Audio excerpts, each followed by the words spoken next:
Welcome back to Let's Talk Adoption, and this is part 2 of our conversation about home study questions that adoptive parents are often too afraid to ask, a little too shy to ask, nervous, if you will.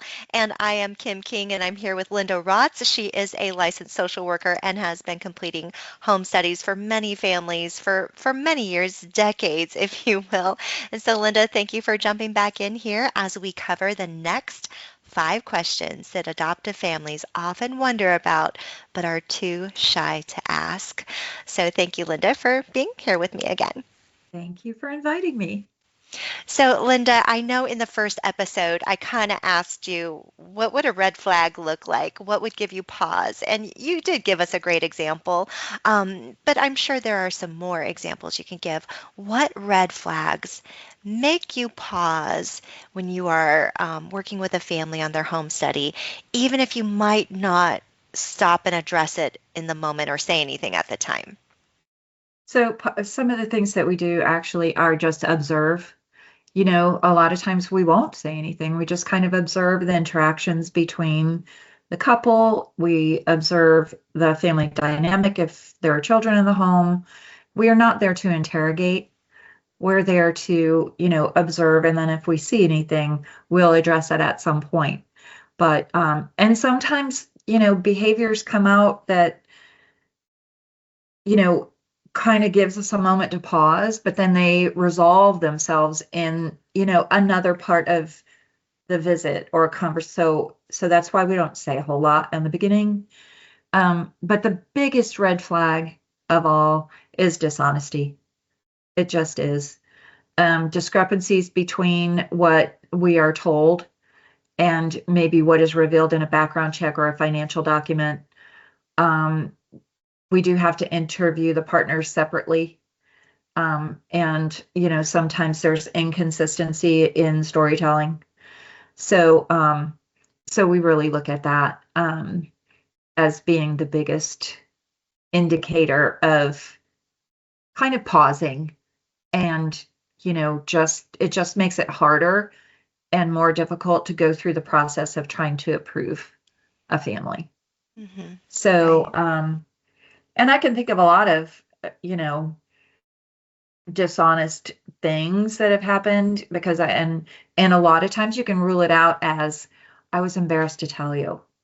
You know what I mean? Some of it is, well, we thought that was private and you didn't know that I needed to tell you that. And Mm-hmm. so some of it's like honest but dishonest, if I could say it that way. Right. It wasn't ill meaning. It was just not understood that Mm-hmm. they had to be that forthcoming. Mm-hmm. So, that's another thing, that's part of the evaluation process. You just kind of dig and then you just figure it out. So Mm-hmm. I think one of the funny ones, and I remember this, and it actually has happened twice, but I used to think about this all the time. There's this one home study that I did where um, the husband had gotten arrested for streaking on the beach, and he never said anything about it. And so then I got his background check, and sure enough, he got arrested for streaking on the beach. And I had to ask him about that, and it was a funny story.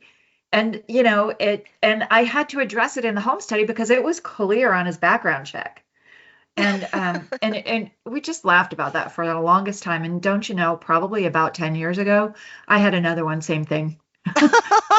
How does that happen twice? I don't know. I But think it's a generation. it's just, when you're 18 and you do stuff, that's Yeah. one of the things that happen. And just so you know, um, we have to do level 2 background checks. So anything that you think might have been expunged or anything that you think that you might have done before the age of 18, it's there. So just address it and Right. move, and we can move on. Yeah, and I think where sometimes people struggle with honesty is, actually being forthcoming, right? Being forthcoming. If there's, rack your brain, think about through the years. If there's something that you think will pop up, don't let it catch your social worker by surprise when she gets your Hmm. background check and opens the file and discovers it for herself in Hmm. that moment without you sitting there telling telling her exactly what happened. And sure, And sometimes the dates might be a little fuzzy, and that's okay. A social worker like Linda is not going to condemn you for forgetting exactly what date something happened or confusing mhm. the date that it happened with the court date and the date it was resolved. There are a lot of dates. Sometimes spouses are filling out some of the paperwork and they get the dates wrong.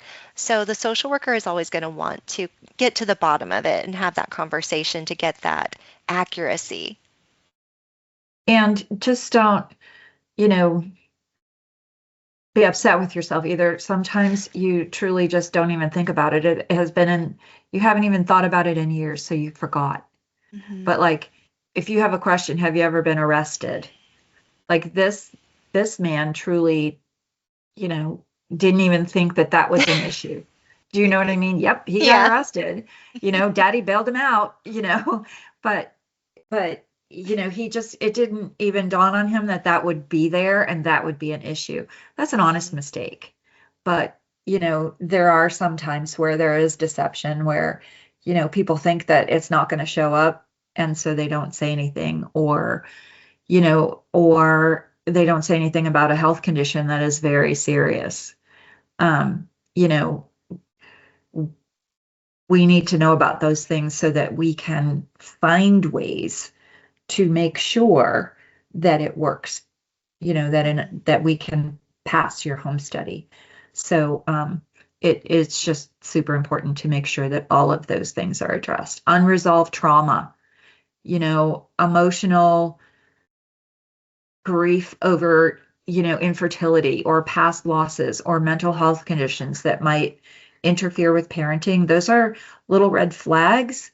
Yes. We have to address them. Yes. Hmm. And what are we going to do with them? We're going to talk it through. We're going to, make sure that there are tools and resources out there that can be helpful. Yes, I've passed a home study with somebody that is bipolar, and it was because there all the proper precautions and tools and everything was in place, doing the right things, you know, um, just be honest. Hmm. That really is it for every single part of the home study. Just be honest. Hmm.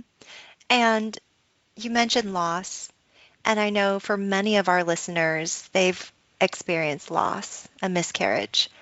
Could have been early in pregnancy, could have been later, could have been a baby that's born and didn't live long. Mhm. So those are losses that you as a social worker, you do want to know how they've processed that, how have they And managed that. yes, and some of it is indicators of how it's how what is the reaction going to be when a baby comes into the home? Is it going to be a welcoming reaction, or is it going to be one of triggering the grief Hmm. and so those are things that we have to look at. And I'm going to go a little bit ahead of myself and talk about post placement, but those are also like, because of that, it is important. It is an important evaluation part of the post placement supervision, which means once a child is placed in your home study writer comes out and visits you for a period of time. Hmm. And that is to make sure that everybody's doing okay. Not just the baby being in a safe and stable environment, but making sure that the family is healthy. And, if there was a history of grief because of infertility or a lost child, that that hasn't been triggered, but that is supported in a healthy way. Hmm.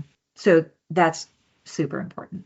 Um, And that sort of leads me into my next question. If something concerns you, do the adoptive parents get a chance to fix it? Such as if there was a miscarriage 2 to 3 weeks ago, how would you address that? Do they get a chance to, follow a few steps? Does it cause a delay? How do so you I'm navigate? so I'm not exactly sure of your question. So you're saying that Hmm. if 3 weeks ago Hmm. mom had a miscarriage while she was waiting to adopt or Well, before they made an this is adoption a plan? this is a new family that's coming in. They already know they wanted to adopt. 2 to 3 weeks ago, Oh, they had a miscarriage. She yeah, could have been 8 weeks along. yeah. Sometimes, well, we talk it through because everybody's different and every Hmm. circumstance is different and every miscarriage is different. Right. And some people, don't have as harsher reaction to it, and some people have very, difficult trauma over it. And also in the stages of pregnancy too, that can Hmm. create it. But we always do that, give it a chance to fix. There's no, fixing is, I don't think that's a good word for it. I think it's like, Hmm. you know, get um get help to get you through it. You Hmm. know, find a way to walk through that door so that you can experience the next door with gusto, you Right. know. So as it's talked about, some home study writers will make a family wait a little while so they can get through it. Like how Some home long do you think? It depends, and it really is. Sometimes it's a home study writer's discretion.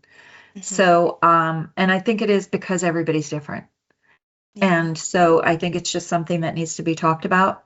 And if I thought that somebody would benefit from getting counseling for a little while, I would recommend getting counseling and then come back. We're here for you. Or, let's keep on going with the home study process. Let's get all the paperwork done. But in the meantime, you could be doing this, right? I love And that. then Yeah. Right. And so then, Hmm. while you're doing this, you can doing this, and actually doing both could be very healing for somebody. So, that's kind of some of the things that I would do. Um, if it was, a very short-term situation, would I say, no, you shouldn't adopt right now? I would never say that. Mm-mm. I would evaluate it first and then make the suggestion and then see where it goes. Right.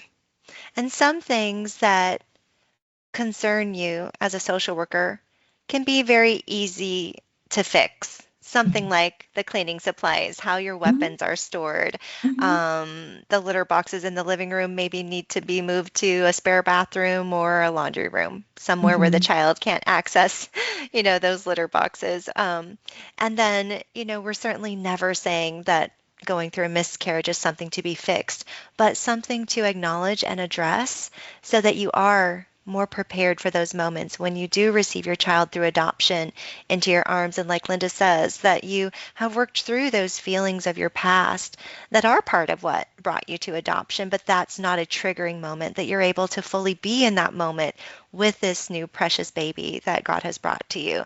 So I hope you can see how this is all working together to provide you with the best, healthiest, most positive experience when you receive your child so that the child can have a parent who is fully prepared to give their all important to that child and give a child everything that they need. Now, another question that families often worry about being compared. They Mhm. themselves are comparing themselves to others and oftentimes not feeling like they're measuring up. But as a social worker, are you comparing them to other families? Well, first I want to say one thing about that fixing and the evaluating Mm, process. Sometimes, when we're saying, "Hey, I noticed this," or maybe it would benefit you if you had some counseling. It could even be like husband and wife not on the same page, about, when they want to adopt whatever. Anytime a home study writer makes a suggestion or, looks to, maybe correct a safety issue or, talk about helping with an emotional issue or a financial issue, some families take that like to heart, like mm, they've done something wrong or they're bad people or, you're correcting me like a child. No, it's not like that. It's about helping you pass a home study, and this is what you need to do to get there. mhm, So if if if families would approach it in that way, here's my home study writer and she's going to help me get through this, or he's going to help me get through this, it's a lot easier process. So then when mhm, you're talking about comparing other families, that's a hard question. We don't compare like family to family, but we assess families' strengths to meet the needs of a child. So Mhm. it's always circumstantial. So let's just say in this circumstance, let's just say we're not talking about like an unborn child. We're talking about maybe like a 1-year-old. Mhm. We're looking at what the needs of that 1-year-old is, what that 1-year-old's needs are. Mhm. We're then in that case, we're looking at families that may meet the needs of that child. So yes, you could say that we're comparing because we're looking for the family that has the strengths to meet that particular child's needs. But do we compare, family A who has an income of $100,000 a year and family B that has an income of $1 million a year, and oh, the $1 million family will get it? No, that's not what we do. We're Mhm. looking at your strength and stability in your environment for that particular situation. Mhm. So I don't know how to explain it like any better, but it's not comparing, you know, Mr. Smith How and you Mrs. Jones. right, We're how you not, measure it yes. And compared we're to the not Joneses. comparing, Mhm. a single mom to, a married couple either, because, it everyone has different strengths. Mhm. So, every child has different needs. Every background is different, and every background provided wisdom to move forward in different situations. So we're evaluating situations, but we're not comparing A and B, if that makes Right. sense. Right. And some of what you're sharing is coming more from your history of evaluating families for a foster placement or adopting through the foster system, where you already have identified the child, you know the age and the needs and the background of the child. And so you are truly looking as the social worker in that role to find the right fit for that specific child. And a lot of families who are in private domestic adoption, they don't know which child they're getting yet. They might be open from newborn up to 2 years old. They could be open to any race. And so it's a little more generalized, right? It is, but it also is, you have a worker, like Hmm. a caseworker or a case manager or an adoption specialist who is working with a birth mother, right? Hmm. And understanding the birth mother's background and understanding the birth mother's history and understanding if she's placing an unborn child, you still need to understand all of her history. Hmm. Placing an older child, you want to know a little bit more. So those individuals who have that position of working with the birth mother, that their job is to get that information. And even so, families still, moms choose, but there's also that element of making sure that that is the correct choice. So Hmm. there's strengths and needs, but in the private adoption world, it's preferences, Yes. right? You know what I mean? And whether those preferences are going to match. Hmm. So if there's still a level of evaluation to make sure that, when mom chooses a family, that the family has the strength to be okay with the situation that the mom is presenting.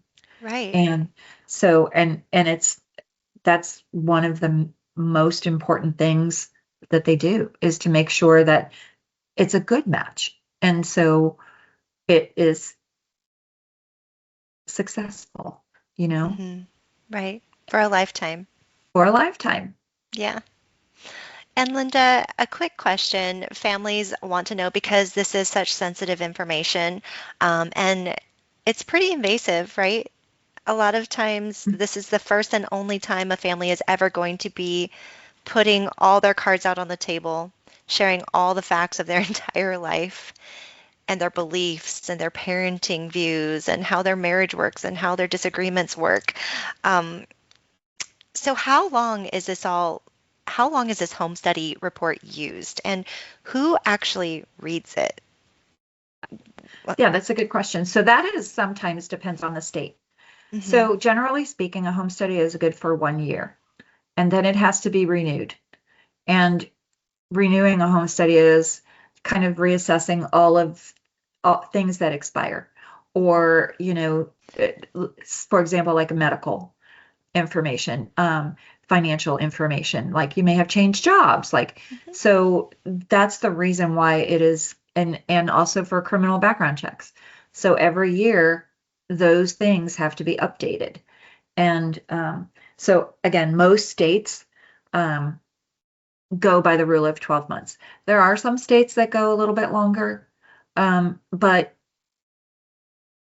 for example, if you're only going to adopt in a state that allows you to have a two-year home study, then you're fine. But if you're adopting, from anywhere in the United States, you need to have your home study updated every year Mhm. because other states won't approve a home study that they'll just say it's expired. Mhm. And it's So just something you need to keep current while you're in the adoption process. always current. I I Mhm. I always discourage families to not let it expire. And there are some families that, they let it expire and then they take a little bit of time to get the paperwork back to update the home study, and then the home study has a gap, of, a month or so. I don't really encourage that. Um, and it also kind of is telling, unless there's Mhm. like you know, a circumstance that is preventing somebody from doing it, it kind of like raises a question and is like, are you having questions about adopting? And so Mhm. then it brings up more questions, which is fine, and Right. maybe there is something that, the family is trying to work through, but, hasn't told their home study writer. So, you know, there's a lot of things that we kind of evaluate and then we just try to work through, and that's kind of one of those things. Who reads the home study? So The social there's a worker writes lot the of home people, well, study, it but can then, be a lot of yeah. people that read the home Mhm. study, but most importantly, it would be the agency that has the custody of the child, or is working with the birth mother. In some states, the birth mother is allowed to read the home study. Um, So the home study is going to have their address. So do they get the home it study gets that, redacted. No, ah, it gets okay. redacted. Mhm. Right. That information is redacted. Mhm. Um, so they don't have all of that information. Just like with a family, they are provided with information about the birth mother, and that's all redacted. Yeah. So, um, if if the mother and the family decide that they want to share, the other information, they can do it themselves. When they connect, if they have an open adoption situation, but it is not up to us to do that, and so we always redact. When you say redact, what does that look like? It's just like blacked out, right? For people who've Yeah. never worked with a document like this. Yeah, And what we type of send them the original information? document, Hmm. but we black out personal information. We may leave a first name, but we will redact the last name, any social security information, anything identifying. Like Hmm. any way that you can go through and identify who it is, we take it out. Like birth Address, dates, birth dates, hmm, social security company numbers if name. there are their company names. Yeah. Yes. Hmm. So so, and we do that for your protection. But Hmm. again, like, if a lot of families and moms choose to share that information anyway at a later date once they get to know each other. So if they have an open adoption situation, which we try to encourage, you know, um, but it doesn't have to be to that extent. Um, So down the line of once you have your home study mhm, completed by your social worker, your agency is probably going to read your home study. I mean, I hope so. The birth mhm. mother may have access to a redacted version of it. And then if there's perhaps an attorney in the birth mother's state, Attorney, maybe they get a mhm, copy of that. And they then the do. interstate adoption office would Mhm. get a copy of that to make sure it's current and doesn't go against any of their laws that may pertain to the adoption. And then the judge that finalizes your adoption would Correct. probably get a copy just for good measure. So those Yes. are the people that are privy to this information, and they all understand confidentiality. Mhm. And And so, understand that your home study is part of the legal document that finalizes your adoption. mhm, So,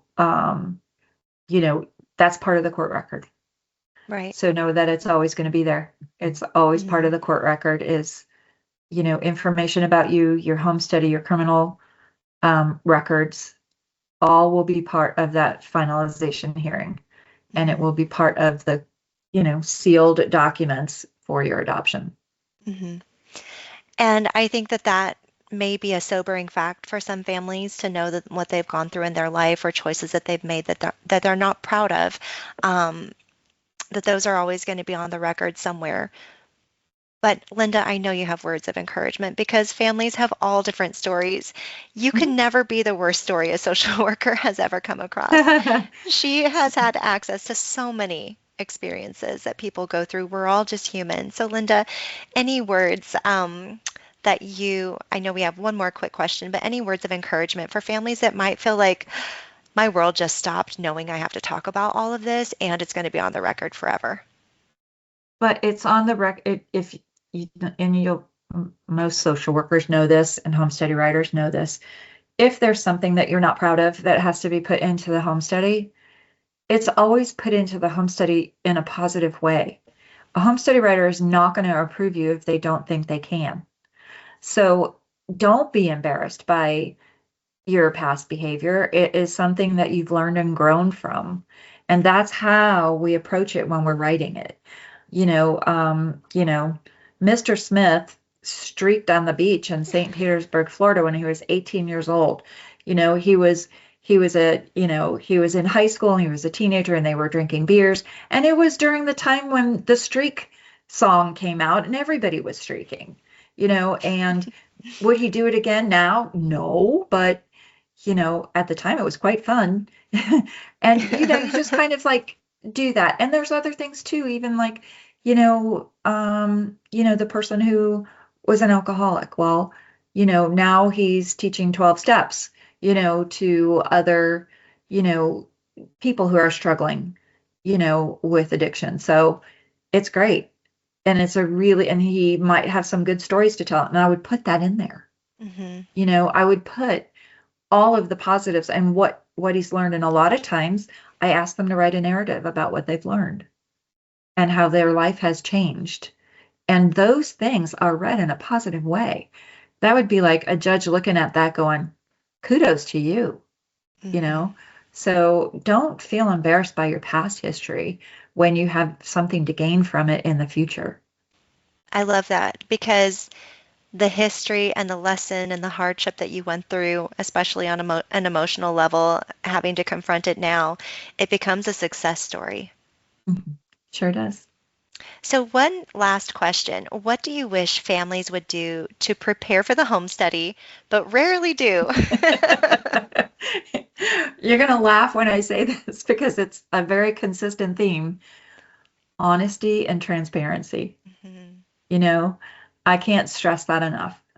Nobody's perfect.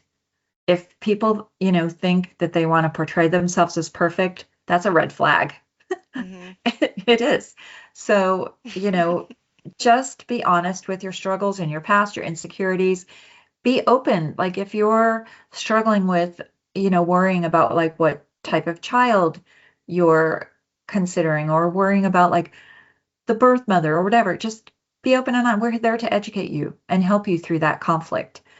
Um, we we do ask that you resolve your personal grief. So, if you come to us and we notice that it really we feel like it's not resolved, be okay with us making the recommendation to try to get some help. We're only doing it to help you. And we're not doing it to criticize you. We're not doing it to say no to your home study. We're doing it because we want you to be fully prepared to bringing a child into your home. One of the things that I also like to stress is prepare yourself for the background of a child that you may be open to. If you're open to an interracial situation, if you're open to a special needs situation, if you're open to an older child situation, make sure you understand what that means. Thinking that you're going to save a child or just loving a child is going to fix everything is the wrong thought process.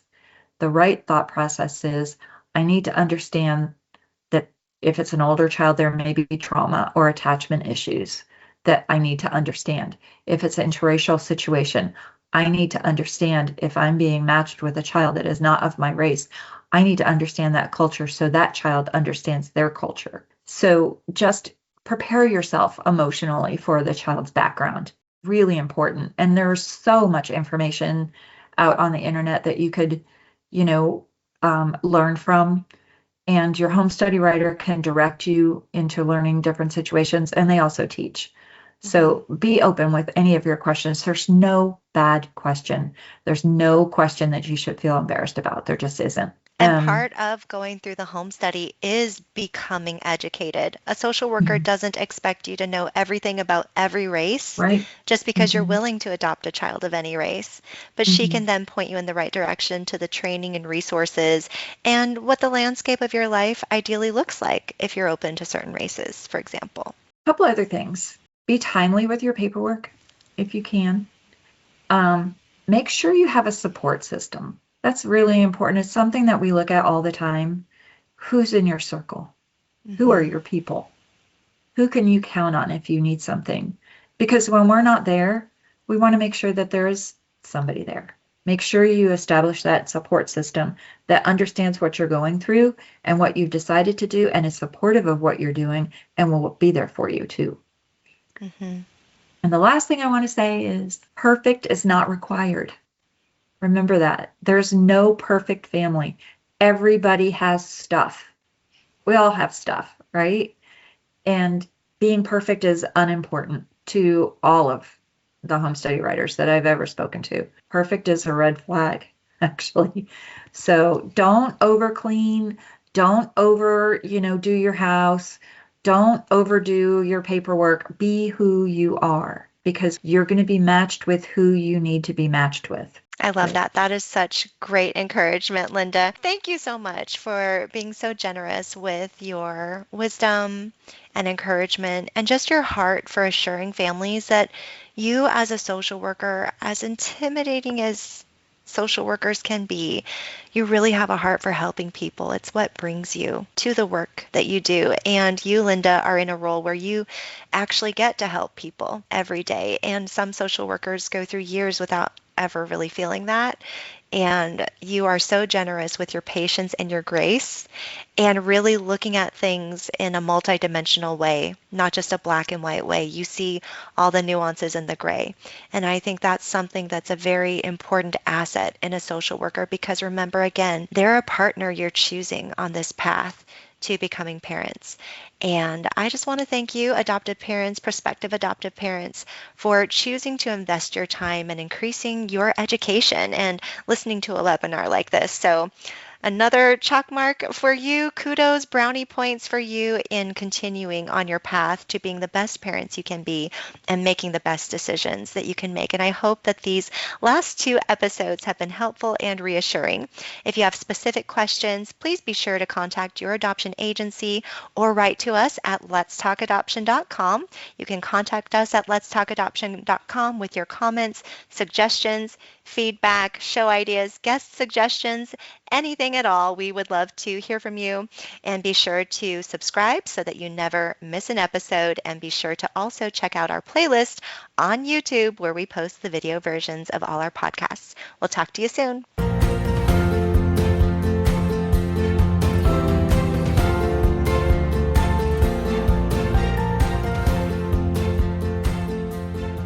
Thanks for joining us on Let's Talk Adoption.